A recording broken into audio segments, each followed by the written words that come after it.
అందరికీ నమస్కారం అండి. కార్తీక మాసం 9వ రోజు కార్తీక పురాణం 9వ అధ్యాయం చూద్దామండి. ఈ అధ్యాయంలో విష్ణుదూతలు యమదూతలతో ఇలా అయితే అంటున్నారు.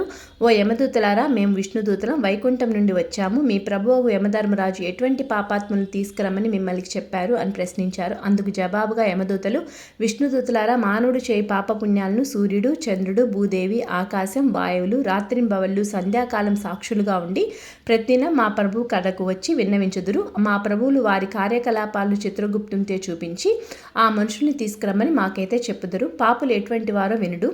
సదాచారములు విడిచి వేదశాస్త్రములను నిందించిన వారును, గోహత్య, బ్రహ్మహత్యాది మహాపాపములు చేసిన వారు, పరస్త్రీలను కామించిన వారు, పరాన్న భుక్తులు, తల్లిదండ్రులను, గురువులను, బంధువులను, కులవృత్తిని తిట్టి హింసించువారు, జీవహింస చేయువారు, దొంగ పద్దులతో వడ్డీలు పెంచి ప్రజలను పీడించువారు, చోరత్వంచే భ్రష్టులగువారు, ఇతరుల ఆస్తిని స్వాహా చేయువారు, శితుహత్య చేయువారు, శరణన్న వాణ్ణి కూడా వదలకుండా బాధించువారు, చేసిన మేలు మరిచిన వారు, పెళ్లిళ్ళు శుభకార్యములు జరగనివ్వక అడ్డు తగిలేవారు పాపాత్ములు.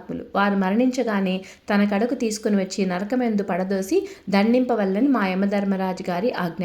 అది అట్లుండగా ఈ అజామినుడు బ్రాహ్మణుడై పుట్టి కులభ్రష్టుడై జీవహింసలు చేసి కామాంధుడై వావివరసలు లేక సంచరించిన పాపాత్ముడు. వీరిని విష్ణులోకములు కెట్టు తీసుకొని పోవుదనని అడగ్గా విష్ణుదూతులు, ఓ యమకింకుల్లారా, మీరెంత అవివేకులు, మీకు ధర్మ సూక్ష్మములు తెలియవు. ధర్మ సూక్ష్మములు ఎట్టివో చెప్పెదను వినుడు.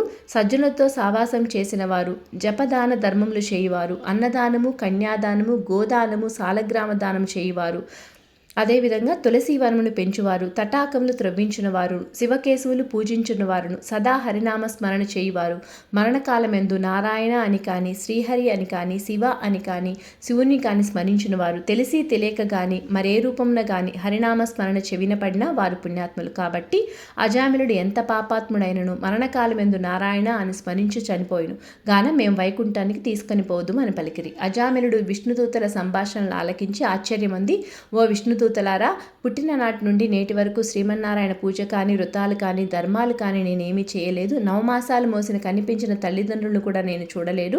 కులభ్రష్టుడై నీచుకుల కాంతలతో సంసారం చేసి నా కుమారుడు ఎందున్న ప్రేమచో నారాయణ అని అన్నంత మాత్రాన నన్ను ఘోర నరక బాధల నుంచి రక్షించి వైకుంఠానికి తీసుకొని పోచున్నారు. ఆహా, నేనెంత అదృష్టవంతును!